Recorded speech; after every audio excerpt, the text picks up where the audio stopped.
क्यों?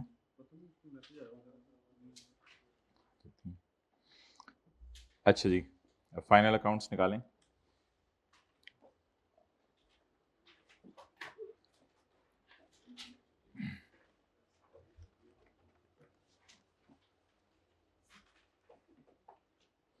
Page number 155, page number 155।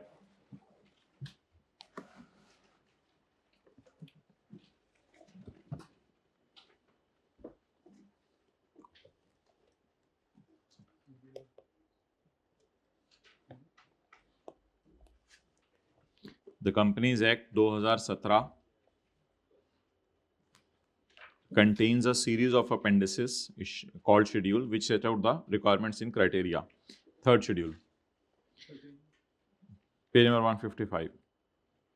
Third schedule lists the classification criteria of company on the basis of company size. Third schedule हमने पढ़ा था, वो companies को बताता है कंपनी के साइज के मुताबिक, and whether it is a commercial और non profit organisation.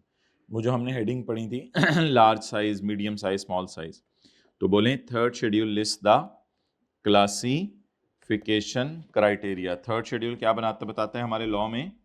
Classification criteria. तो थर्ड शेड्यूल लिस्ट करता है classification criteria of companies on the basis of size, whether it is a commercial और नॉन प्रॉफिट। थर्ड शेड्यूल ये भी बताता है कि किस कंपनी के ऊपर फोर्थ लगना है और किस कंपनी के ऊपर फिफ्थ लगना है। इट ऑल्सो स्पेसिफाई किस कंपनी के ऊपर फोर्थ लगना है और किस कंपनी के ऊपर फिफ्थ लगना है। फोर्थ शेड्यूल,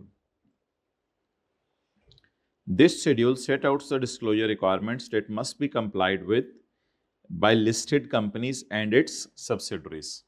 तो फोर्थ शेड्यूल कहता है कि लिस्टेड कंपनीज और उनकी सब्सिडरीज, उन्होंने जो है वो कौन सा शेड्यूल लगाना है।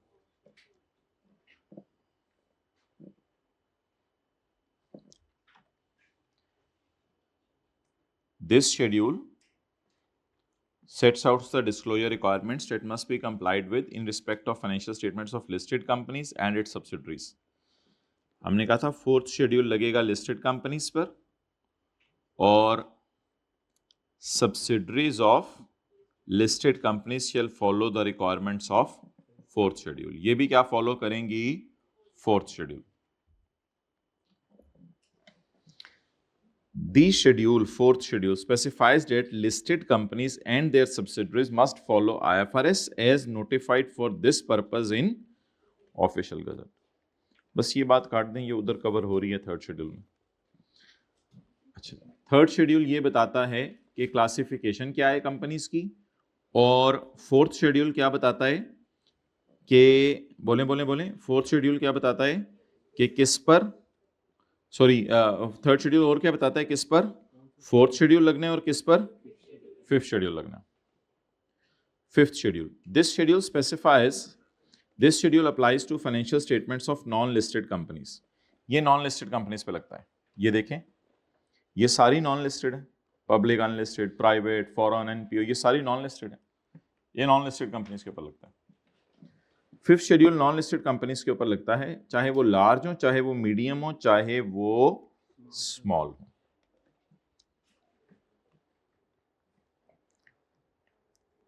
और आगे लिखें, and they will follow relevant IFRS। Example given, कौन कौन से IFRS? IFRS भी और IFRS फॉर, फिफ्थ शेड्यूल वाले पे तो सारे लगेंगे ना। देखें, फिफ्थ शेड्यूल वाले पे तो IFRS भी कभी कभी लगता है, कभी कभी IFRS फॉर SME और कभी कभी AFRS भी लगता है। And they will follow relevant IFRS। Example given, IFRS for SME और AFRS फॉर SSEs और accounting standard for NPO।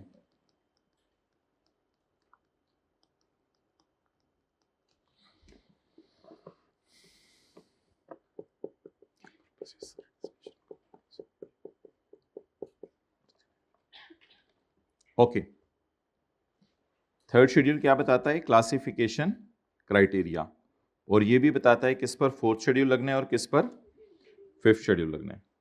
Fourth schedule क्या बताता है कि सर्कल के लिस्टेड कंपनीज और इनकी सब्सिडरीज के ऊपर फोर्थ शेड्यूल लगता है। बाकी जो नॉन लिस्टेड कंपनीज हैं उन पर कौन सा शेड्यूल लगता है, चाहे वो लार्ज हो, मीडियम हो या स्मॉल हो। अच्छा,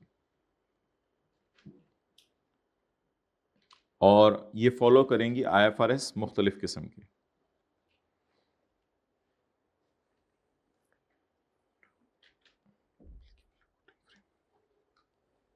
अच्छा, इसको काट के ना IFRS को रेलिवेंट एप्लीकेबल रिपोर्टिंग फ्रेमवर्क कर लें, यानी जिसके लिए जो एप्लीकेबल हो, relevant applicable reporting framework.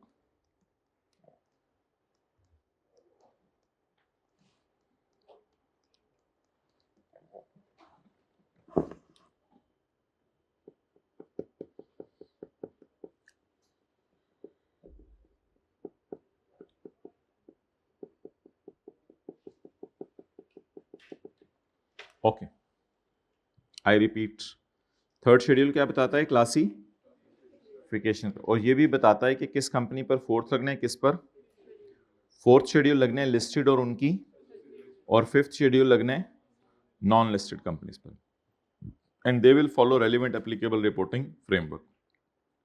Point 1 काट दें।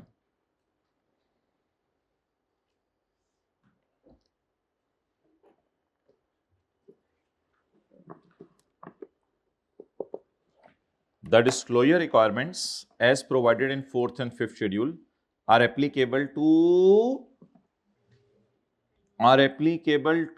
only the annual financial statement। 6 monthly financial statement पे भी ये लगेगा या सिर्फ एनुअल पर? सिर्फ एनुअल पर।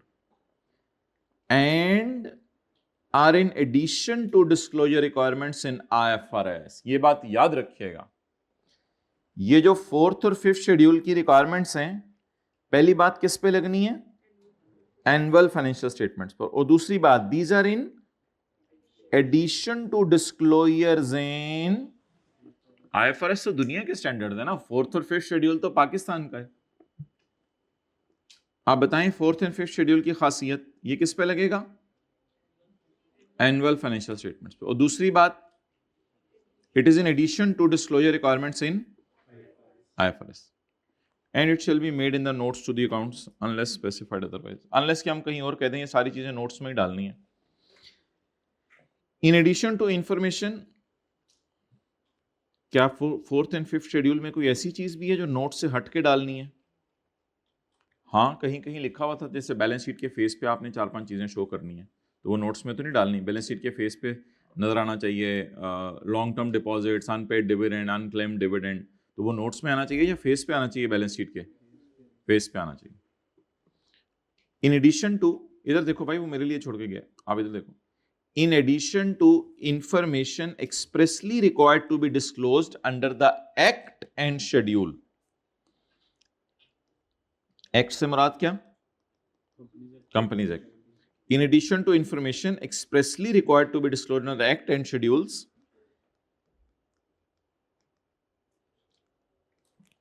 There shall be added such other information as may be considered necessary. अच्छा, यानी फोर्थ और फिफ्थ शेड्यूल से आगे जाना है और कुछ और इंफॉर्मेशन भी आपने शो करनी है, to ensure that required disclosure is not misleading. लिखें, अगर कंपनी लॉ का कोई डिस्क्लोजर मिसलीड कर रहा है तो उस डिस्क्लोजर के अलावा भी कुछ बातें बता दें ताकि मिसलीड ना करे। अगर कंपनी लॉ का कोई डिस्क्लोजर मिसलीड कर रहा है तो उस डिस्क्लोजर के अलावा भी कोई बातें बता दें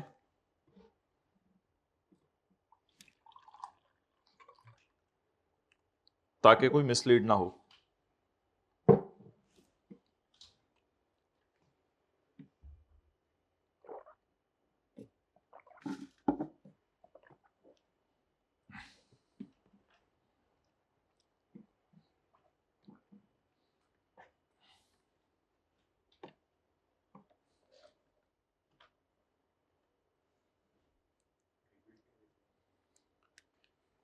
पहले इंग्लिश समझो ना। In addition to information expressly required to be disclose under the act, schedule और एक्ट के अलावा अगर आपने कुछ और डिस्क्लोज करना है तो आप ऐड कर दें, कुछ और मे बी कंसिडर्ड नेसेसरी, ताकि रिक्वायर्ड डिस्क्लोजर मिस लीडिंग ना हो।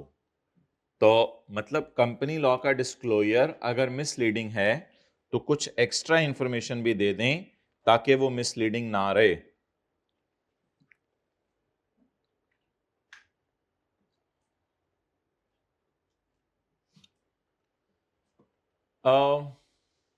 एक कंपनी कहती है कि मेरे, देखो मिसाल के तौर पे एवरेज नंबर ऑफ एम्प्लॉयज हैं 4000 और ईयर एंड पे हैं 2000। अब यूजर तो बेचारे मिसलीड हो जाएंगे, कहेंगे ये क्या ये शुगल है, ये एवरेज 4000 है और क्लोजिंग 2000। आप फिर बताओ भाई 1500 एम्प्लॉयज ने जो है हड़ताल कर दी थी और ये मसला हो गया था इसलिए वो छोड़ के चले गए। हालांकि रीजन फॉर शॉर्टफॉल सिर्फ एक्चुअल और वो प्रोडक्शन के अंदर बतानी होती है प्लांट में, एम्प्लॉयज में हमने कोई नहीं पढ़ा था। एम्प्लॉय में 2 ही डिस्क्लोजर पड़े थे, एवरेज नंबर ऑफ एम्प्लॉयज कितने हैं और ईयर एंड पे कितने हैं। अब उधर से 4000 एम्प्लॉयज एवरेज हों और ईयर एंड पे 2000 की बजाय सिर्फ 1000 हों, बाकी 2500 3000 बंदा कहाँ गया आपका। तो अब वो मिसलीडिंग हो रहा है, तो मिसलीडिंग है तो क्या करो, एक्सप्लेन कर दो कि ये बात मिसलीडिंग आपको लग रही है लेकिन असल बात ये है। Okay next, the requirement stated in this chapter relate to both schedules, that is 4th and unless specifically identified otherwise. ये चैप्टर 4th और 5th दोनों के ऊपर लगेगा। अब अगर सवाल में कभी आ जाया करे पेपर में कि ये सवाल, ये कंपनी लिस्टेड है तो क्या डिस्क्लोजर देगी, और सवाल में अगर दूसरी रिक्वायरमेंट होती, अगर ये कंपनी लिस्टेड नहीं है तो क्या डिस्क्लोजर देगी। कल की हमारी क्लास बड़ी इंपॉर्टेंट है, कल शायद इन डिस्क्लोजर्स पे तो चलो बात करें, कल हमने सस्टेनेबिलिटी के जो आई कैप के को 20-25 सवाल दिए हैं वो करने हैं, तो कल की क्लास बड़ी इंपॉर्टेंट है। सस्टेनेबिलिटी आज के होमवर्क के अंदर पूरा चैप्टर आपने एक दफा पढ़ के आना है। अच्छा नहीं, अब 2-3 दिन तो लगेंगे। अच्छा, तो लिस्टेड कंपनीज ने क्या फॉलो करना है बोले, 4th शेड्यूल, और बाकी कंपनीज ने क्या फॉलो करना है, 5th शेड्यूल। 4th शेड्यूल में रिक्वायरमेंट ज्यादा है या कम है, 4th शेड्यूल में रिक्वायरमेंट ज्यादा है या कम है, ज्यादा है। अच्छा, हम अब शुरू करते हैं अपने डिस्क्लोजर्स जहां से हमने क्लास में करने शुरू किए थे। आप लोगों को खोलने की जरूरत नहीं, जहां खोलने की जरूरत पड़ी मैं खुद बताऊंगा। हमने सबसे पहले क्लास में शुरू किए थे P&L के डिस्क्लोजर, जिसमें सेल में से सेल्स टैक्स और ट्रेड डिस्काउंट माइनस करने, और ऑडिटर की रिमोनरेशन और डोनेशन, जानने वालों और अनजान लोगों की डोनेशन, और चंद लोगों के बताने हैं कि कितनी तादाद में हैं ये लोग और इनको कौन कौन सी तनख्वाहें दे रहे हैं, और आपने रॉयल्टी के बारे में बताने कि किसको रॉयल्टी पे की है और किस मुल्क में पे की है, और उस बंदे का से आपका ताल्लुक क्या है या आपके डायरेक्टर का। इन डिस्क्लोजर्स में कहीं नहीं लिखा हुआ 4th और 5th। इसका मतलब है जो कंपनी 4th शेड्यूल फॉलो कर रही है वो भी ये 5 डिस्क्लोजर देगी। जो company, if a company is listed और it is unlisted, if a company is private, if a company is foreign, all companies will give these 5 disclosures in P&L, क्योंकि कहीं हमने नहीं पढ़ा कि this disclosure is not applicable on 5th schedule। मतलब 4th पे तो सारे ही लगेंगे डिस्क्लोजर, एक्सेप्शन किसकी बताता होता है, 5th की। अच्छा, ये हो गए हमारे P&L के डिस्क्लोजर। अब मैं बैलेंस शीट के डिस्क्लोजर खोलने लगा हूं और बैलेंस शीट के डिस्क्लोजर खोलकर आपको दिखाने लगा हूं। बैलेंस शीट के डिस्क्लोजर, बैलेंस शीट के फेस पे सारी कंपनी सब कुछ डिस्क्लोज करेंगी, 5 चीजें। बैलेंस शीट में फिक्स्ड एसेट्स में सारी कंपनी सारे डिस्क्लोजर देंगी। लॉन्ग टर्म अगर आपने लोन्स दिए हैं डायरेक्टर्स को या जानने वालों को, आप सारी चीजें डिस्क्लोज करेंगे।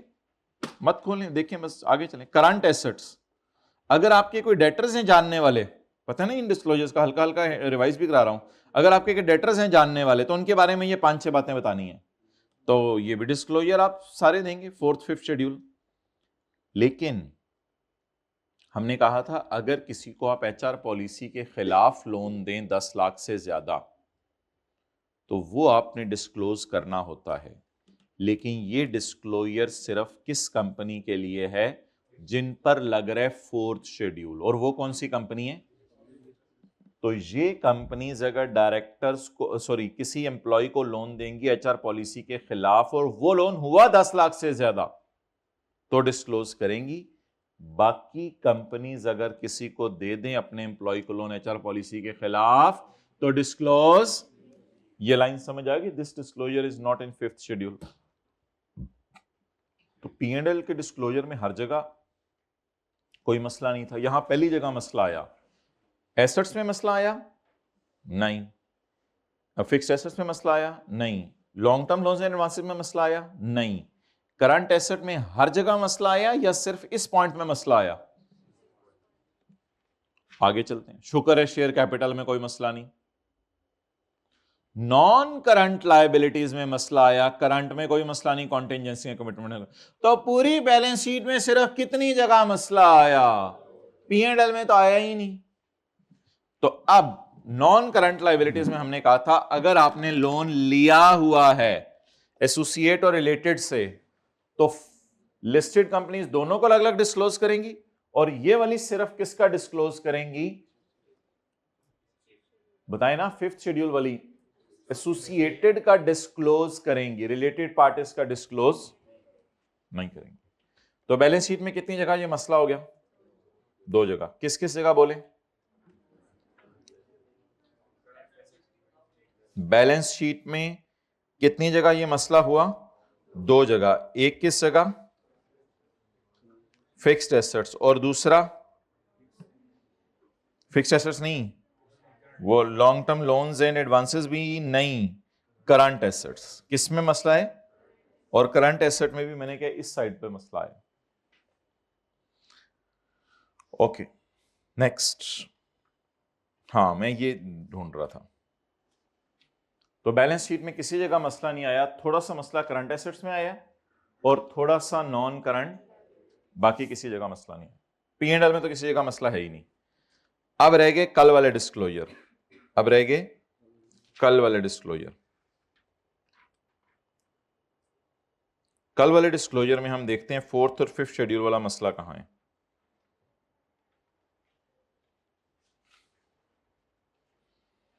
ऑल बिजनेस यूनिट्स में कोई मसला है। लिस्टेड कंपनीज ने ज्योग्राफिकल लोकेशन एड्रेस दोनों बताने, यानी शहर भी और शहर में एग्जैक्ट पता भी, लेकिन जो जिन पर 5th शेड्यूल लगता है उन्होंने सिर्फ क्या बताना है? ये कल आप लोगों ने याद किया होगा। तो इसमें पहले सफे पे एक मसला, कंपनीज इमूवेबल फिक्स्ड एसेट। ओ ये पूरा का पूरा डिस्क्लोजर ही नहीं है, ये पूरा का पूरा डिस्क्लोजर नहीं है। पहले सफे पे 2 मसले, शुक्र इंडस्ट्रियल यूनिट में कोई मसला नहीं, नंबर ऑफ एम्प्लॉइज में कोई मसला नहीं, एसोसिएटेड में कोई मसला नहीं। पहले सफे पे 2 मसले। अगले सफे पे नहीं, यहां पे तो कोई मसला नहीं, पहले वाले में है। ये 2 जगह मसले। 5th शेड्यूल वालों ने ये डिस्क्लोजर नहीं देना, सिर्फ नेम और अंडर टेकिंग देना। क्रेडिट फैसिलिटीज में मसला था, ये मैंने कल आपको नोट्स में डलवा दिया था, not in 5th schedule and not in 5th schedule. और हां इनमें मसला है, ये सारे डिस्क्लोजर 4th शेड्यूल वालों ने देने हैं और 5th शेड्यूल वालों ने ये सारे डिस्क्लोजर सिर्फ 1st वाला देना है। ट्रेड डेट्स के अंदर this disclosure is not in, ये डिस्क्लोजर सिरे से ही 5th शेड्यूल में नहीं है। शरिया कंप्लाइंट का तो वैसे ही सिर्फ लिस्टेड कंपनीज के लिए है, तो वो डिस्क्लोजर भी 5th शेड्यूल के लिए नहीं है। ओके अब जरा थोड़ी सी सैर करते हैं कल वाली एग्जाम्पल्स की।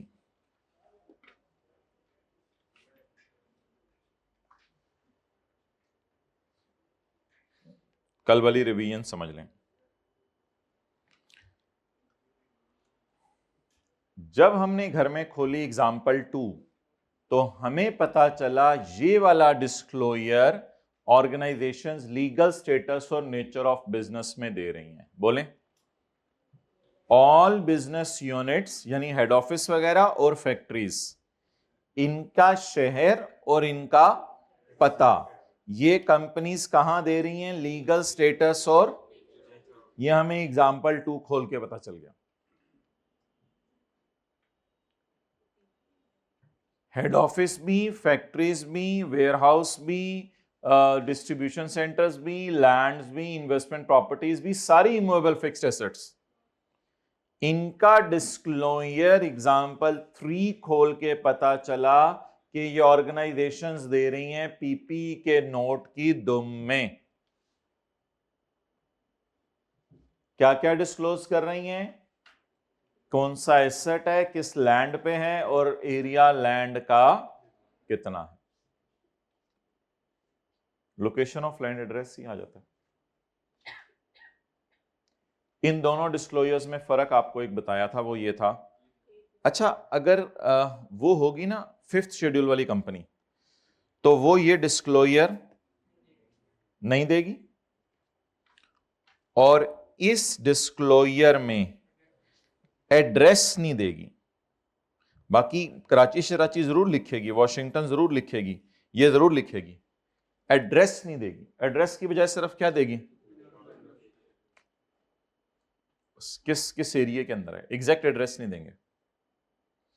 अब ये डिस्क्लोजर बन गया 5th शेड्यूल का, और 5th शेड्यूल में ये डिस्क्लोजर आएगा नहीं, लेकिन 4th शेड्यूल वाले ने एड्रेस भी देना है, लोकेशन भी देनी है, और ये तो सारा देना ही है। इस नोट का नाम है पर्टिकुलर्स ऑफ, ये पीपी के नोट के दुम में आएगा। शायद आपने घर में जाके एफर्ट की हो, कितने लोगों ने की थी एफर्ट, एग्जाम्पल 2 को तसल्ली से खोला था, एग्जाम्पल 3 को तसल्ली से खोला था। भाई ये एक ही तो जो चीज कराई जाती है वो तो घर में जाके कर लिया करें। इंडस्ट्रियल यूनिट का मैंने डिस्क्लोजर दिखाऊंगा, ये भी आसान है, और इसकी हेडिंग भी इंडस्ट्रियल यूनिट दे सकते हैं। नंबर ऑफ एम्प्लॉयज का भी डिस्क्लोजर मैंने दिखाऊंगा, ये भी आसान है, नंबर ऑफ एम्प्लॉयज का भी हो गया, और इसमें 4th 5th शेड्यूल का पंगा भी नहीं है।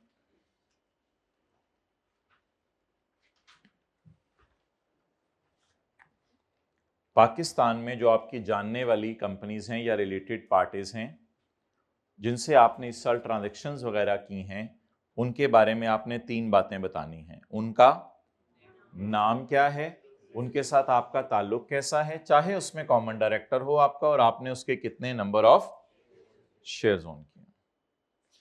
तो हो सकता है पेपर में वो एक लिस्ट बना के दे दे कि ये कंपनीज हैं पाकिस्तान में हमारी जानने वाली, तो ये तो नहीं कहेगा कि डिस्क्लोजर बनाओ एसोसिएटेड कंपनीज का, बस रिक्वायरमेंट तो ये होगी prepare note to the financial statement.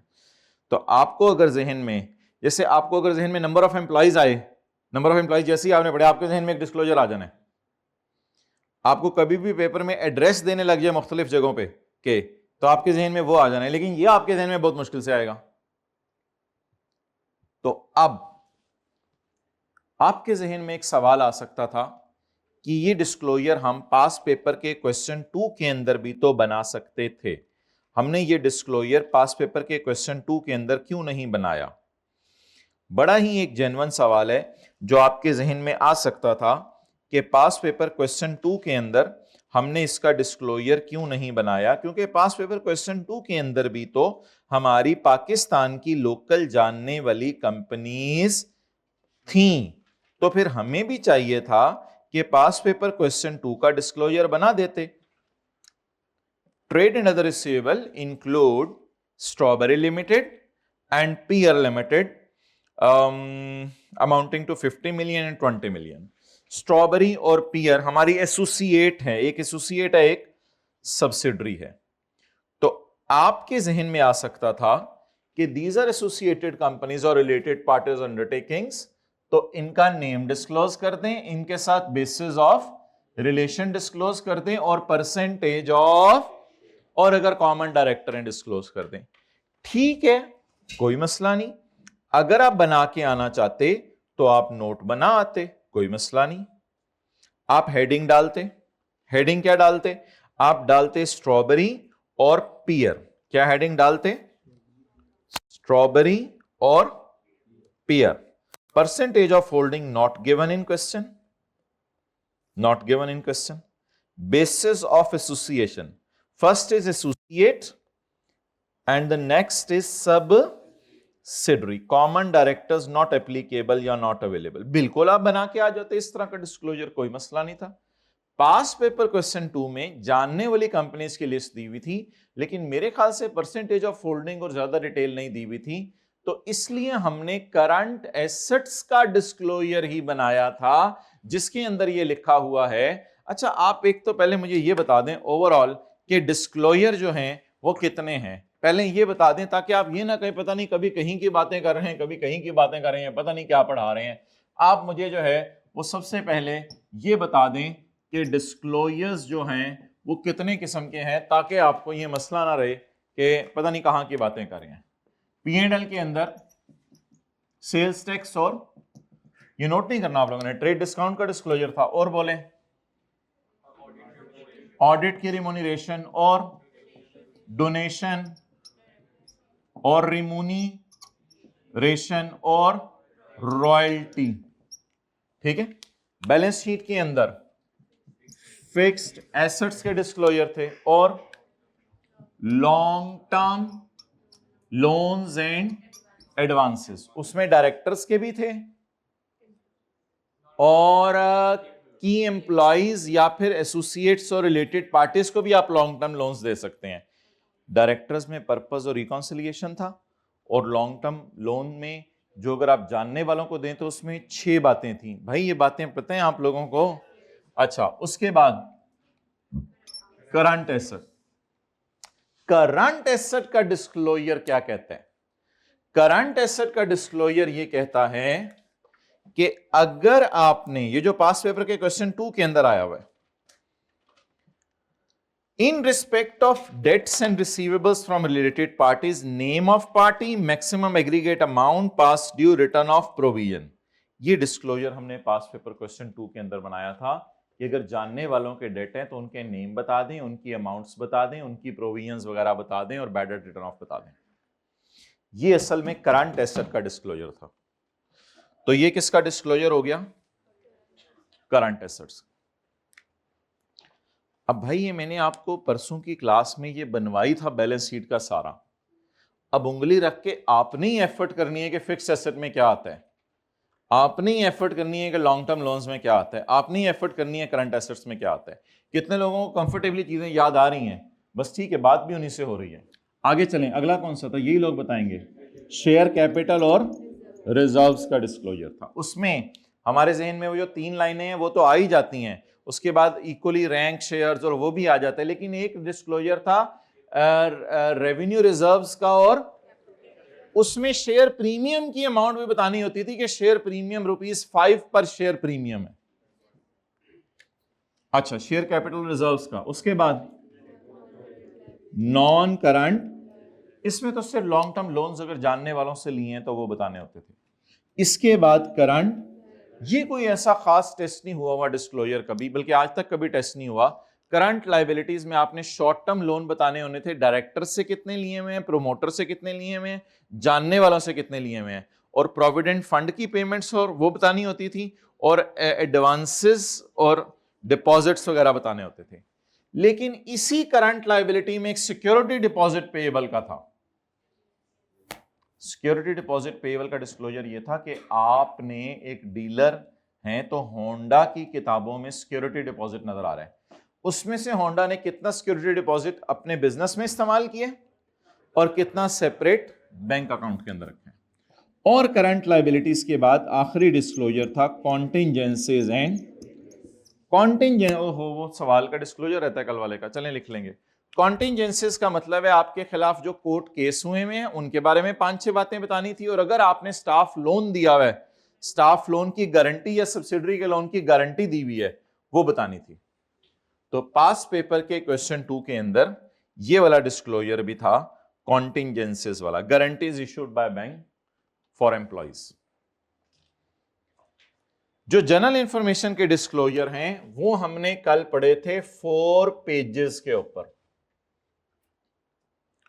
उसमें सबसे पहला था बिजनेस यूनिट्स का, दूसरा था इमूवेबल का, तीसरा था इंडस्ट्रियल यूनिट्स का, चौथा था नंबर ऑफ, और पांचवा था local associated companies and related parties. इस पांचवें के बारे में तीन बातें बतानी थी। नेम, बेसिस ऑफ एंड जी टेबल फॉर्म में बनाएं, पैराग्राफ की फॉर्म में बनाएं, जैसे मर्जी बनाएं, इससे कोई फर्क नहीं पड़ेगा। तो आप नोट्स निकाल के लिख लें पेज नंबर 158 पर। हम एग्जांपल्स तरतीब से लेके चल रहे हैं ना। एग्जांपल 7 हमने खोली हुई है, लिखें। पास पेपर क्वेश्चन 2 में थोड़ा सा तो डेटा था, ये नोट बन सकता था, हाँ परसेंटेज ऑफ शेयर होल्डिंग वगैरह नहीं थी, इसलिए हमने बनाया ही नहीं। पास पेपर क्वेश्चन 2 में एग्जांपल 7 खोल के रखें। पास पेपर क्वेश्चन 2 में एग्जांपल 7 खोल के रखें। Example 7 page number 158। ये एग्जांपल्स को अगर आपने बार बार देखे तो फिर ये बातें हो रही हैं। पास पेपर क्वेश्चन 2 में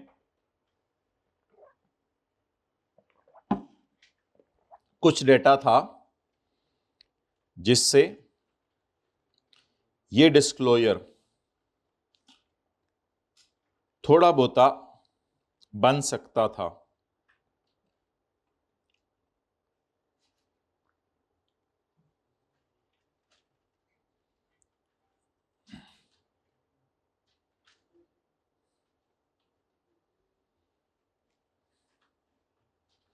ओके, आगे चलें जी।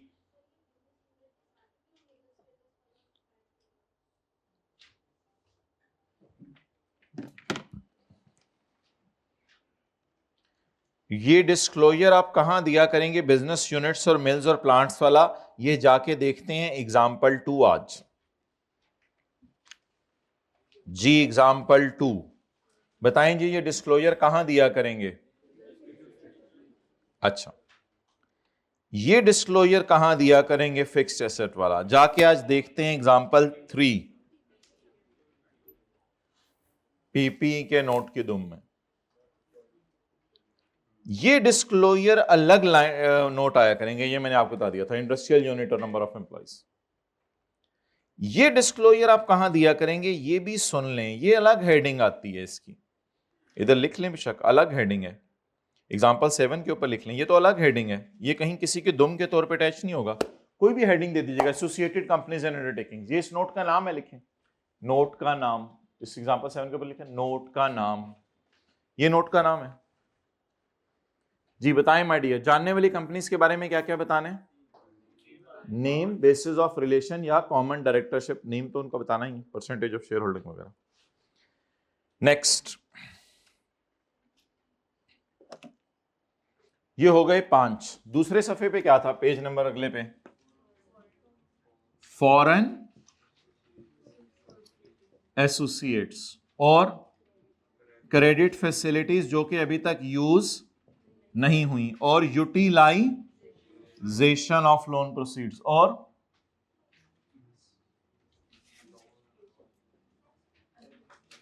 अच्छा दूसरा पेज खत्म हो गया।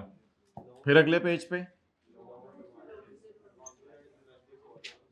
लोन्स एंड, लेकिन टू फॉरेन कंपनीज, टू और फॉरेन ट्रेड डेट्स, शरिया कंप्लाइंट। वो तो बिल्कुल आखिरी सफा था, ये पेज नंबर 3 हो गया, ये पेज नंबर 2 हो गया, शरिया कंप्लाइंट। अच्छा, लोकल एसोसिएट में जो बताना है वही तकरीबन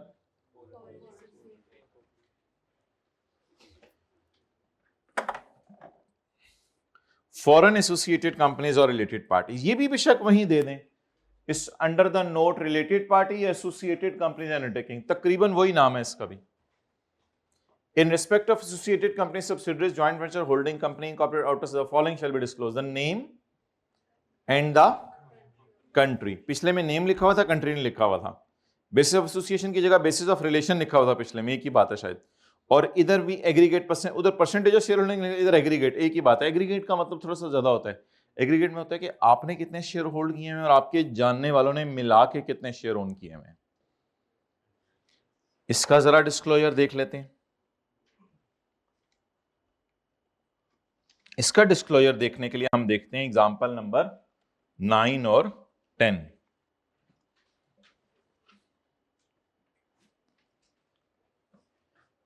name, country of incorporation Morocco,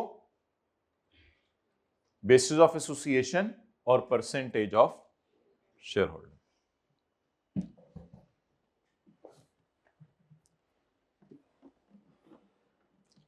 okay,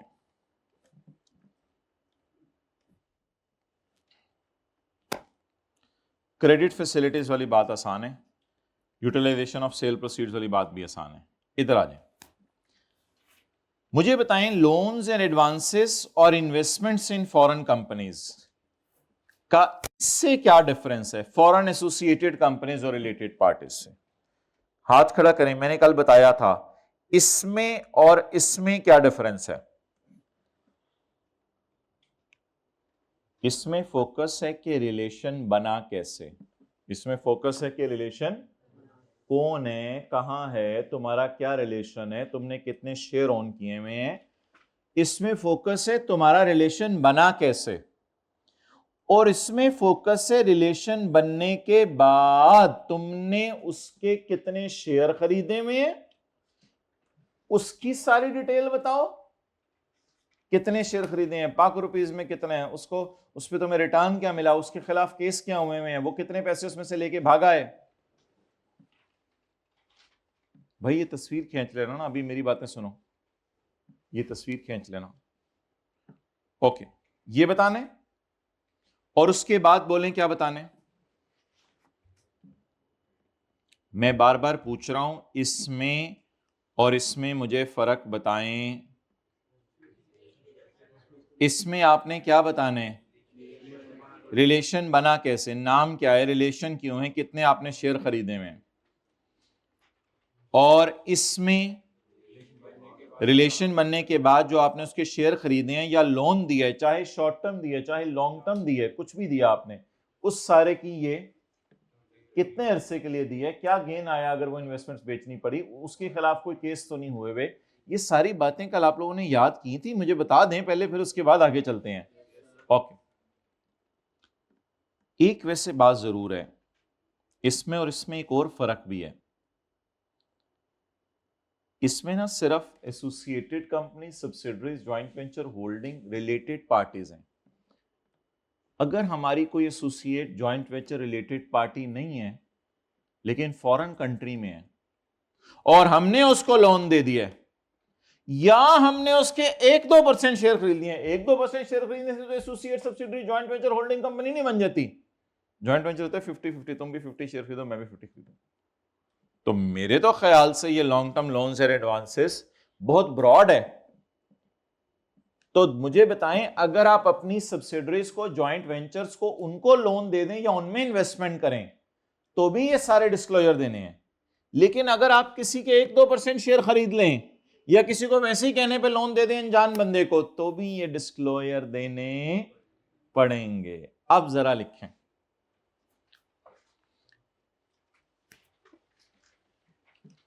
foreign associated companies या रिलेटेड पार्टी वाला डिस्क्लोजर, फॉरेन एसोसिएटेड कंपनीज या रिलेटेड पार्टी वाला disclosure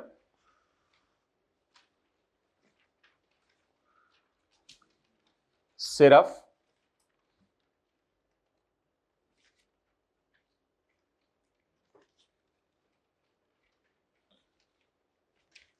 parent subsidiaries, associated companies, सिर्फ पेरेंट सब्सिडरीज, एसोसिएटेड कंपनीज,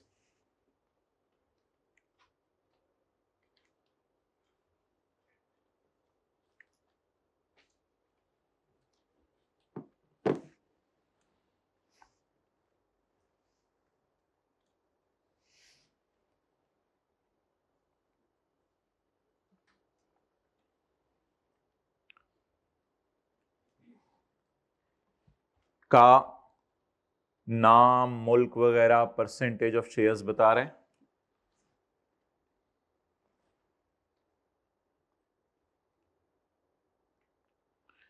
का नाम, मुल्क वगैरह और परसेंटेज ऑफ शेयर्स बता रहे हैं।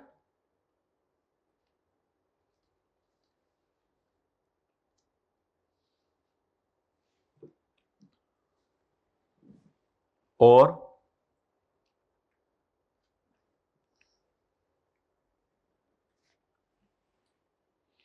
अच्छा, आपने अब हाईलाइट कर लें foreign associated company related party, जो आपने पहला लफ्ज यहां से लिखना शुरू किया था ना, यानी डिस्क्लोजर का हाईलाइट कर लें, मतलब हाईलाइटर से लिख लेना। मतलब वो जो आप लोगों ने अभी फिक्रा लिखा है, फिक्रे में पहले लफ्ज क्या लिखे हैं, 2-3, उस लफ्ज को हाईलाइट करें ना, ताकि आपको पता चले ये वाला डिस्क्लोजर है। डिस्क्लोजर्स के नाम तो पता होने चाहिए। लेकिन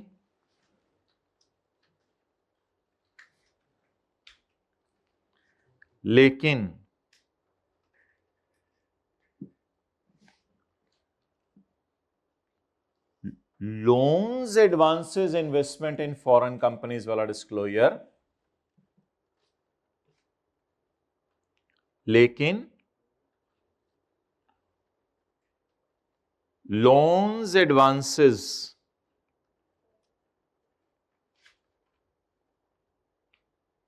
एंड इन्वेस्टमेंट्स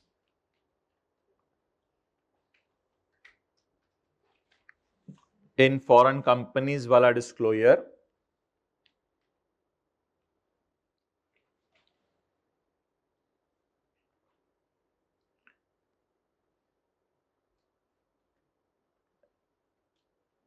जानने वाली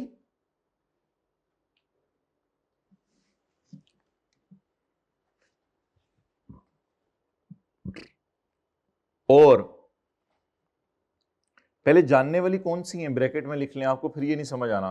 पेरेंट, सब्सिडरी, एसोसिएट, जानने वाली कौन है ब्रैकेट में लिख लें।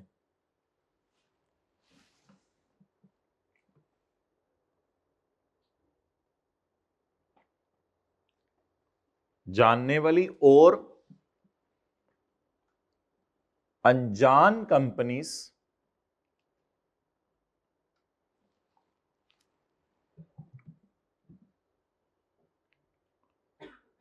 को दिए गए लोन्स, जानने वाली और अनजान कंपनीज को दिए गए लोन्स और उनमें की गई इन्वेस्टमेंट्स की 8 बातें बता रहे हैं। उनमें की गई इन्वेस्टमेंट्स की 8 बातें बता रहे हैं।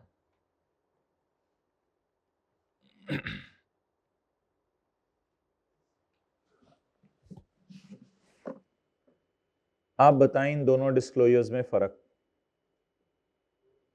वो डिस्क्लोजर जिसके हमने 20, 30, 40, 50, 60% शेयर खरीदे हुए हैं, उनका नाम, कंट्री और कैसे जानने वाले बने, बस ये बता रहे। रिश्ता कैसे बना, फिर रिश्ता बनने के बाद उनको कितना लोन दिया, ये डिस्क्लोजर बता रहे। और उनके अलावा भी अगर कोई बाहर के मुल्क में आपने लोन दिए हुए हैं तो ये भी इसमें कवर होगा। छोटी सी बात लिख लें, चाहे किसी को थोड़ा सा लोन दिया है या थोड़े से शेयर खरीदे हैं, फिर भी ये डिस्क्लोजर बनेगा। चाहे किसी फॉरेनर को, चाहे किसी फॉरेन कंपनी को थोड़ा सा लोन दिया है या थोड़े से शेयर खरीदे हैं, फिर भी ये डिस्क्लोजर बनेगा।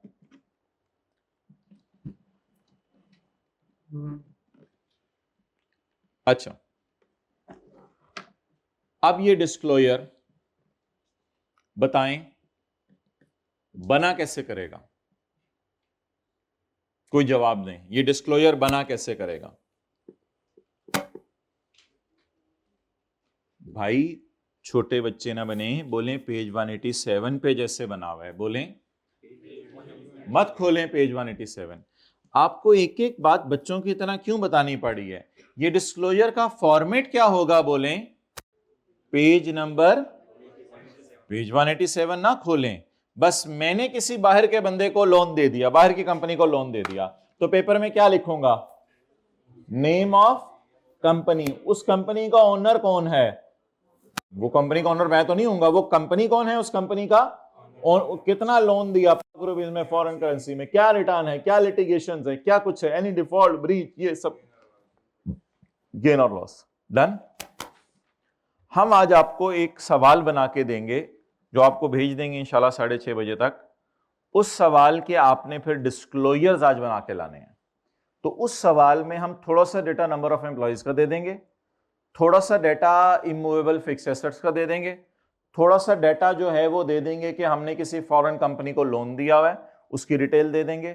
तो और थोड़ा सा डेटा उसमें हम ये दे देंगे कि क्या कहते हैं, कोई अगर आपकी क्रेडिट फैसिलिटी अनयूज्ड है, लेकिन उस सवाल की दूसरी रिक्वायरमेंट ये होगी, उसको आप सॉल्व ना कीजिएगा, सिर्फ पहली रिक्वायरमेंट को सॉल्व कीजिएगा। उस सवाल की दूसरी रिक्वायरमेंट ये होगी, आपके डिस्क्लोजर में चेंज कैसे आती अगर ये कंपनी लिस्टेड की बजाय अनलिस्टेड होती, यानी अगर 5th शेड्यूल होता तो फिर आपने सिर्फ उसमें देख के आने के ये बात फिर डिस्क्लोज ना करते। तो इस तरह का कोई सवाल आपको हम भेजेंगे।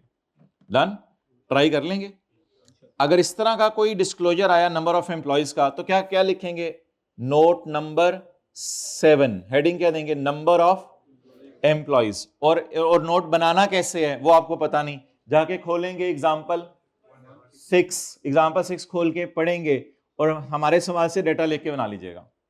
फिर आएगा कि 2 कंपनीज हमारी पाकिस्तान में जानने वाली हैं, आप ढूंढेंगे, आप इस सफे पे आएंगे, आप इस सफे पे आके आप ये नहीं पढ़ेंगे, आप पहले खोलेंगे जाके एग्जाम्पल नंबर 9, एग्जाम्पल 9 में जाके उसका, क्यों बच्चों की तरह बातें बतानी पड़ रही हैं नहीं आ रही, एग्जाम्पल 9 जाके उसका फॉर्मेट देखेंगे।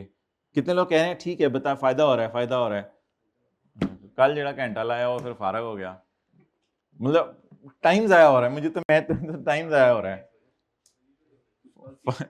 कुछ कल सीख लिया, कुछ आज सीख लिया। अच्छा, अब अगले 2 सफे भी इसी तरह बता दूं या पता चल गया? अब पता चल गया। अगर मेरे कोई फॉरेन डेटर हुए जानने वाले, तो उनमें क्या बताना है आपने कि वो फॉरेन डेटर कौन है, नेम ऑफ कंपनी, और मेरा उससे क्या रिश्ता है ये बताना है। और अगर लोन लेके भागा है जानने वाला या अनजान, तो उसकी भी डिटेल बतानी है। ये किन डेटर्स के बारे में? लोकल डेटर्स या फॉरेन डेटर्स?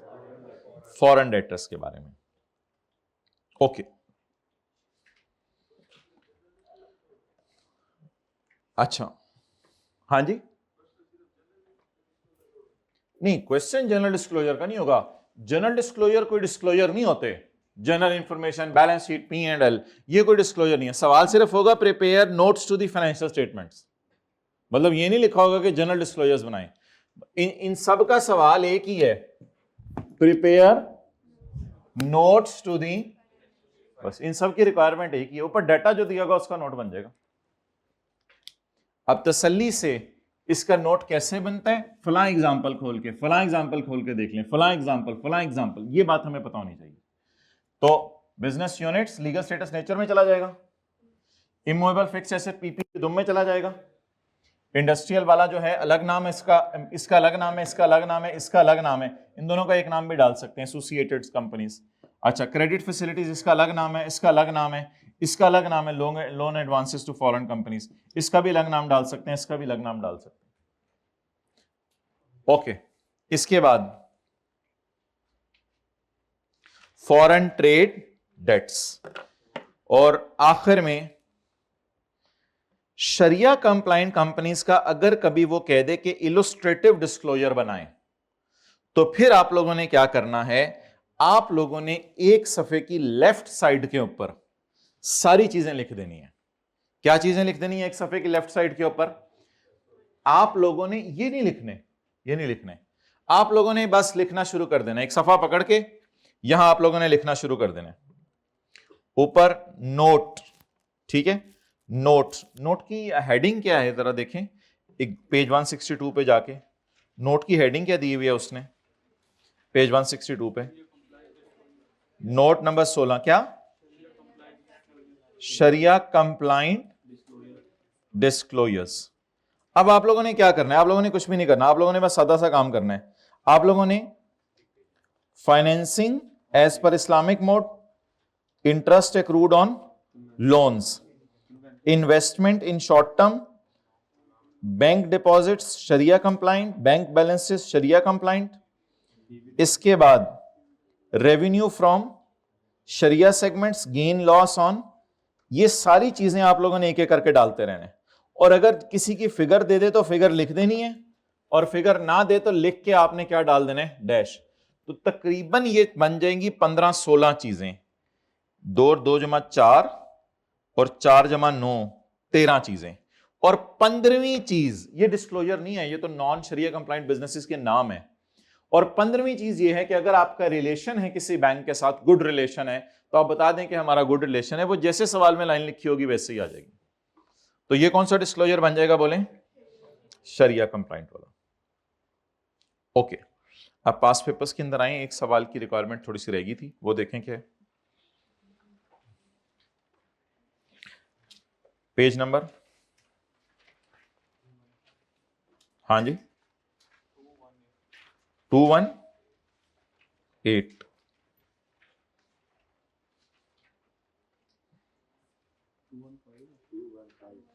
215। अच्छा, ये होमवर्क में आप एमसीक्यूज भी कर लीजिएगा, ये 12 से लेके 18 तक जो रह गए हुए हैं, 12 से 18, पेज 208, 209। चले वो होमवर्क में हम लिख देंगे, लिख दें इधर, पेज 208, 209, 12 से लेके 11 तक हो गए थे, 10 तक हो गए थे, ये 10 तक हो गए थे, जो जितने भी हो गए 11 से लेके 18 तक। Page number 215। हाँ हाँ, ये सवाल तो रहता है, ये छोड़ें अभी। ये जो सवाल की दूसरी रिक्वायरमेंट है, ये देखें, क्वेश्चन 9 की। Ravishing limited is a sharia compliant listed companies. अच्छा, अगर कोई दावा करे ना शरिया कंप्लाइंट अनलिस्टेड कंपनियों में, तो उसने कौन से डिस्क्लोजर देने हैं? सर, इस तरह के सवाल ना पूछा करें, मैं जरा अपने सफे पे नजर मार के आपको बताता हूं, जरा ठहरें। वो नहीं होते पुराने जमाने के लोग, मैं जरा बताता हूं, जरा मैं देख लूं, मैं जरा सफे पे नजर मार के बताता हूं। आप कह रहे हैं शरिया कंप्लाइंट नॉन लिस्टेड कंपनी है, listed companies and subsidiaries shell give disclosures. नहीं जी, अगर कोई शरिया कंप्लाइंट नॉन लिस्टेड कंपनी है, मतलब मैं ये कहना चाह रहा हूं कि बातों के जवाब सारे इधर ही हैं, लेकिन इन सफों की इंपॉर्टेंस का अंदाजा आपको हो जाए, इसलिए मैं बार बार ला रहा हूं। तो ये शरिया कंप्लाइंट कौन सी कंपनी है? लिस्टेड कंपनी है। तो सवाल की रिक्वायरमेंट के list any 4 additional disclosures that are required to be made by. Additional का लफ्ज क्यों लिखा है उसने? एक्सेलेंट, क्योंकि ऊपर ऑडिटर रेम्यूनरेशन का डिस्क्लोजर है, ये तो लिस्टेड कंपनी ने देना ही होता है। लिस्टेड कंपनी ने ऑडिटर रेम्यूनरेशन का डिस्क्लोजर तो देना ही होता है, ऐसा ही है। लिस्टेड कंपनी ने ऑडिटर रेम्यूनरेशन का डिस्क्लोजर तो देना ही होता है। वो क्या पूछ रहे हैं? List down any additional disclosures. अब एडिशनल डिस्क्लोजर्स कौन से वाले हैं? वो जो हमने अभी, मैंने आपको 9 जमा 4 13 बताए हैं, तो लिखें 13 में से कोई 4 बताने हैं, 13 में से कोई 4 बताने हैं, या ऐसे लिख लें वो जो 4 पेजेस दिए थे उसका आखिरी पेज शरिया कंप्लाइंट वाला। तो हम तो आसान आसान वाले बता के आएंगे, 2 एक्सचेंज वाले बता देते हैं, exchange gain on actual currency पता नहीं, और एक्सचेंज गेन ऑन पता नहीं कौन सा, और 1-2 और इसी तरह के बताइएगा, वो आसान आसान से 4 पूरे कर लीजिएगा। इंटरेस्ट एक्रूड ऑन ये, और शरिया कंप्लाइंट लोन जो भी हैं।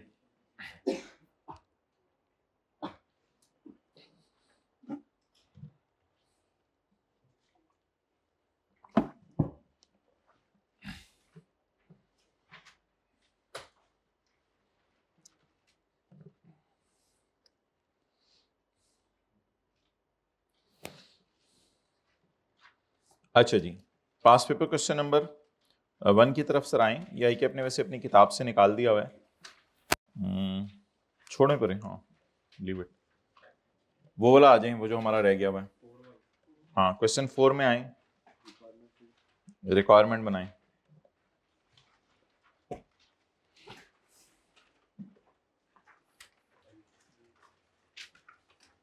नोट का हमने वो लिख दिया था, कॉन्टिंजेंसीज एंड कमिटमेंट्स। कॉन्टिंजेंसीज में क्या बताना है, कॉन्टिंजेंसीज एंड कमिटमेंट्स में क्या बताना है? कॉन्टिंजेंसीज एंड कमिटमेंट्स में क्या बताना है? खोलते हैं ना कॉन्टिंजेंसी। आप क्या करें, मैं जरा बताता हूं आपको, मैं जरा बताता हूं इस तरह का, मैं जरा बताता हूं कॉन्टिंजेंसीज एंड कमिटमेंट्स, पेज नंबर 168।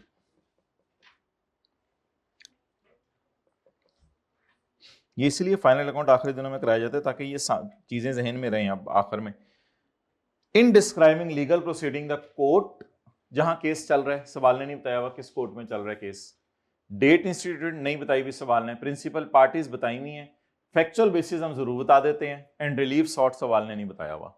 तो लिखें लीगल प्रोसीडिंग के बारे में। अच्छा, ये एंट्री क्यों की थी भाई हमने 3 मिलियन की, बताएं किसी को याद हो ये? क्योंकि केस हमारे खिलाफ हुआ था 10 मिलियन का, लेकिन हम लायबल फील कर रहे थे सिर्फ 3 मिलियन के। बाकी कॉन्टिंजेंट लायबिलिटी डिस्क्लोज होगी, लेकिन उसके तो डिस्क्लोजर मांगे नहीं। डिस्क्लोजर सिर्फ किसके मांगे? कॉन्टिंजेंसीज एंड कमिटमेंट्स। ओके, लिखें जी। बस इसी तो सवाल ही उठा के, सवाल में से उठा के ये वाला डेटा बस उठा लीजिएगा आप। कस्टमर लॉज, सवाल उठाएंगे सारा डेटा खुद ही आ जाना है। Customer lodges the complaint contingencies में डेट तो हाँ बतानी है। Customer lodges the claim on 18 January 2014।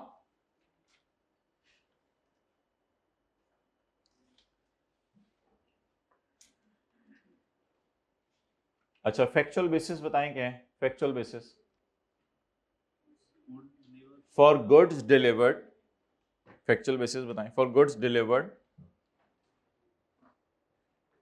In November being not as per agreed specification।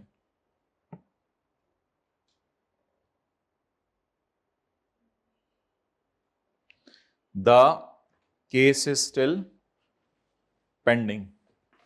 Case अभी तक क्या है? पेंडिंग है। आगे लिखें द पार्टीज इन्वॉल्व आर, जी बताएं कौन कौन सी पार्टीज इन्वॉल्व हैं? द पार्टीज इन्वॉल्व आर, हमारी कंपनी का नाम लिख देना।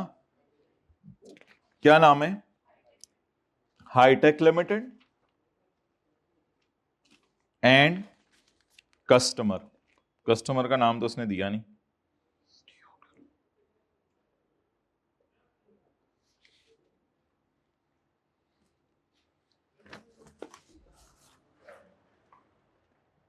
अगली चीज, कमिटमेंट की हेडिंग दें और 0.5 कॉपी पेस्ट कर दें।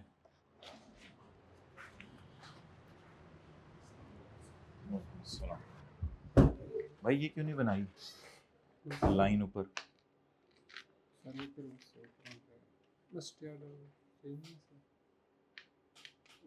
चलो ठीक है,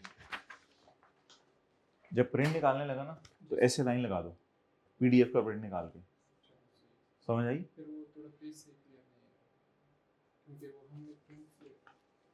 पीडीएफ वाला प्रिंट जब उधर निकल आएगा तो उसमें फिर लाइन लगा देना। नहीं समझ आई? फिर तो सही होगा ना। आता जाओ जल्दी करवाओ।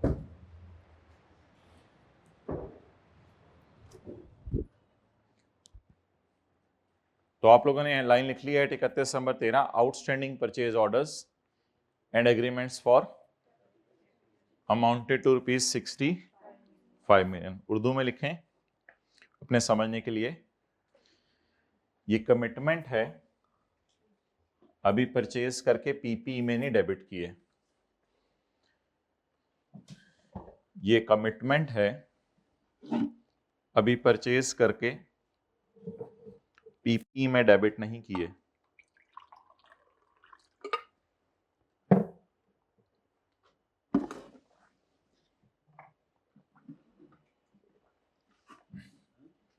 हाँ जी, यहां पे तो नहीं उसने मांगा हुआ डिस्क्लोजर में। चलें जी, मुबारक को जी, आखिरी सफ़ा निकालें अब। हमारा नहीं, मतलब फाइनल अकाउंट में जो हमारी थ्योरी चल रही थी उसका कह रहा हूं मैं, आखिरी सफ़ा निकालें। Come on page number 193। पहले पेज 192 पे दो बातें हाईलाइट कर लें। एससीसीपी के और आईकैप के रोल में आपको फर्क पता चले। एससीसीपी के और आईकैप के रोल में आपको फर्क पता चले। ये बॉडीज के नाम गलत हैं भाई, ये सर्कल लगा लो, ये लाइन पढ़ें और ये लाइन पढ़ें।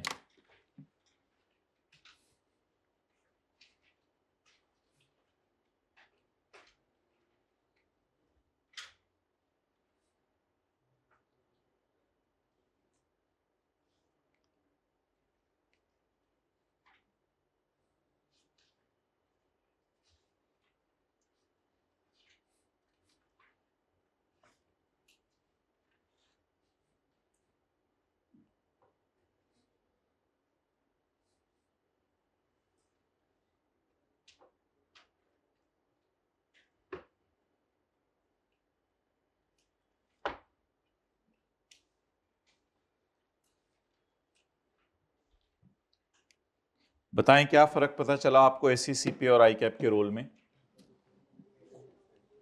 भाई आईकैप कुछ नहीं है, ये याद रखिएगा। मतलब होगा आपके लिए हमारे लिए कुछ, बट ये एक बॉडी है जो रिस्पॉन्सिबल है for just recommending accounting standards for notification by SCCP. ICAP को कोई लॉ की हैसियत हासिल नहीं है, ये कानून बनाने वाला नहीं है। One of the role of the SCCP is to decide an accounting rule that must be applied।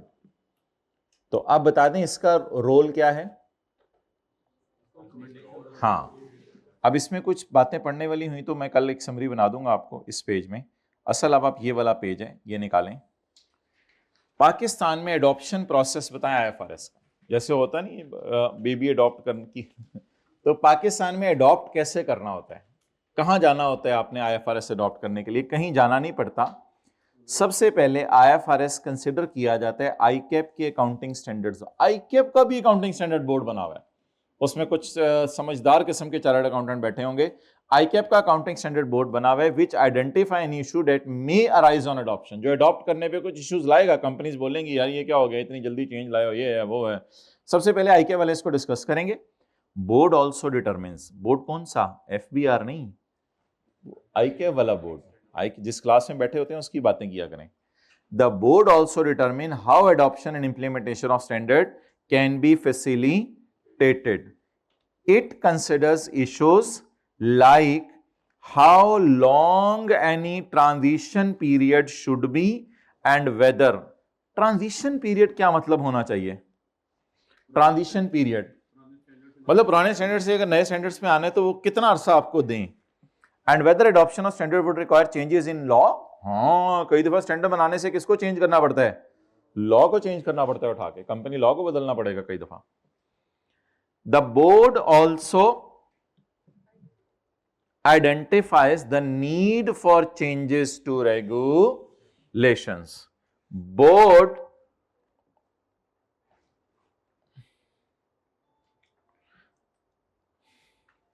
also identifies the need for changes to regulation. It refers the matter to SCCP. अगर bank है तो state bank को भी बताएंगे। This process is managed by coordination committee of ICAP, SCCP, SPP, सारे मिलके। After satisfactory resolution of issues, the board and council reconsider the adoption। ये सारा होने के बाद रिकंसिडर किया जाएगा अडॉप्ट करना भी है या नहीं। लेकिन आईकैप का काम अब खत्म है। ICAP just recommends the adoption to SCCP. ये फर्क बताएं बोर्ड और कौंसल में।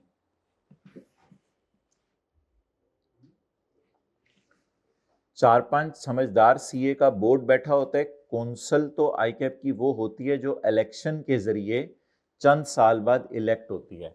कौंसल मेंबर्स ने तो पूरे आईकैप को देखना होता है या सिर्फ अकाउंटिंग स्टैंडर्ड्स को? पूरे आईकैप को देखना होता है। तो कौंसल एक बड़ी चीज है। मतलब ये पिछले दिनों इलेक्शन हुए थे, फलां प्रेसिडेंट बन गए, फलां वाइस प्रेसिडेंट बन गए, तो ये कौंसल है, कौंसल ने तो पूरे आई कैप को देखना है, लेकिन बोर्ड ने सिर्फ किसको देखना है? अकाउंटिंग स्टैंडर्ड तो नहीं है, फर्म्स भी होती हैं, एजुकेशनल इंस्टीट्यूट्स भी हैं, तो कौंसल सारी चीजों को देखती है, और आई कैप का बना हुआ जो बोर्ड है अकाउंटिंग स्टैंडर्ड का, वो सिर्फ अकाउंटिंग स्टैंडर्ड्स को देखता है। तो आई cap recommends the adoption to SCCP by decision of council. The decision to adopt the standard still rests with, आपने नहीं करना है, डिसीजन सिर्फ किसके हाथ में है। और आखिरी line, IFRS are adopted by SCCP, फिर IFRS अडॉप्ट कर लेते हैं SCCP, और पाकिस्तान का ऑफिशियल गजट है, उसमें आ जाता है कि ये स्टैंडर्ड अब पाकिस्तान में लगेगा। When notify the standards now have the authority of law, अब स्टैंडर्ड की अथॉरिटी ऑफ लॉ है। तो अगेन वही दो बातें इस सफे पे भी आ गई, ICAP recommends and adopted by SCCP। इसको अडॉप्ट कौन करता है, प्रूव कौन करता है? SCCP। ओके, थोड़ा सा मैं आपको बोर कर रहा हूं, लेकिन बोर हो लें, कल वाली रिवीजन कर लें। पेज नंबर आपने 175 176 नहीं पढ़ा होगा, फिर वॉल्यूम 1 निकालें, हमने लीज का सवाल करना है। पेज 175,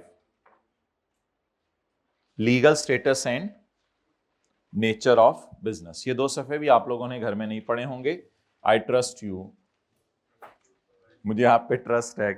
अच्छा, legal status and nature of business. हां, इसके अंदर सिर्फ रजिस्टर्ड ऑफिस का ही नहीं, इसके अलावा आप मैन्युफैक्चरिंग फैसिलिटीज के भी डालने चाहिए। बोलें बोलें बोलें, लोकेशन, जियोग्राफिकल लोकेशन और एड्रेस, जैसे कि हमने आपको उस पेज पे दिखाया था एग्जांपल नंबर 2 में। तो legal status and nature of business में आजकल स्टेटस भी आ रहा है बिजनेस का, legal status, nature of business भी आ रही है, और एक चीज और भी आ रही है, जरा बताएं क्या क्या आ रहा है अब। नंबर 1 क्या आ रहा है? Legal status. Number 2 nature of business. और नंबर 3 क्या आ रही है आजकल, जरा बताएं, जल्दी बताएं, जल्दी बताएं। बिजनेस यूनिट्स और मिल्स। बोले बोले आगे, हिम्मत करें। बिजनेस यूनिट्स एंड मिल्स का लोकेशन और एड्रेस, ये कौन सा वाला डिस्क्लोजर है जो उस सफे के टॉप पर पहले पे पड़ा था?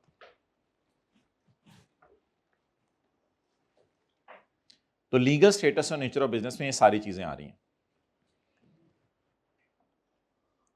अगर कभी पेपर में खुदा ना खास्ता कह दे कि एक नोट बनाएं स्टेटमेंट ऑफ कॉम्प्लायंस का, तो बता दें हम फिर क्या कहेंगे, these financial statements have been prepared in accordance with the accounting and reporting standard as applicable in, क्योंकि पाकिस्तान में SCCP सारे स्टैंडर्ड अडॉप्ट नहीं करता। अभी भी शायद इक्का दुक्का स्टैंडर्ड हमारे ऐसे हैं जो पाकिस्तान में अभी तक अडॉप्ट नहीं हुए हुए। तो पाकिस्तान में जो स्टैंडर्ड SCCP ने अडॉप्ट करवाए हैं वो आए हैं सिर्फ इसमें, accounting and reporting standards applicable in Pakistan comprise of this. तो कई 1-2 नंबर का पेपर में सवाल आ सकते हैं कि स्टेटमेंट ऑफ कंप्लायंस का नोट बनाएं, ये नोट बनाना पड़ेगा, ये आपको कहा था कल, याद कर लें। अकाउंटिंग कन्वेंशन भी एक चीज है।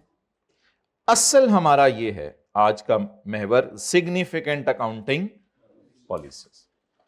IS 16 में आप क्या बताएंगे? I am keeping the asset at cost less accumulated depreciation and accumulated depreciation is charged from the month in which the asset is purchased, while no depreciation is charged in the month in which asset is।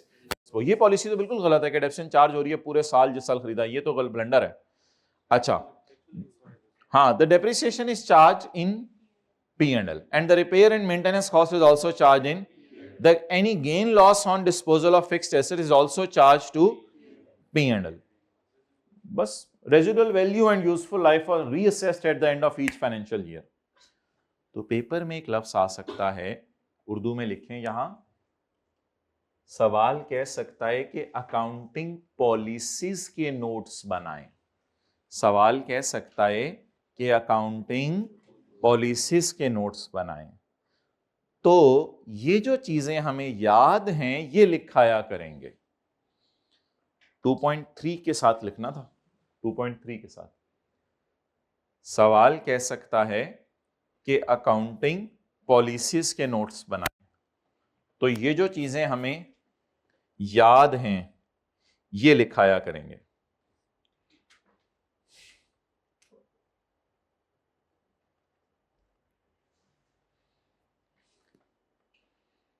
Okay, intangibles,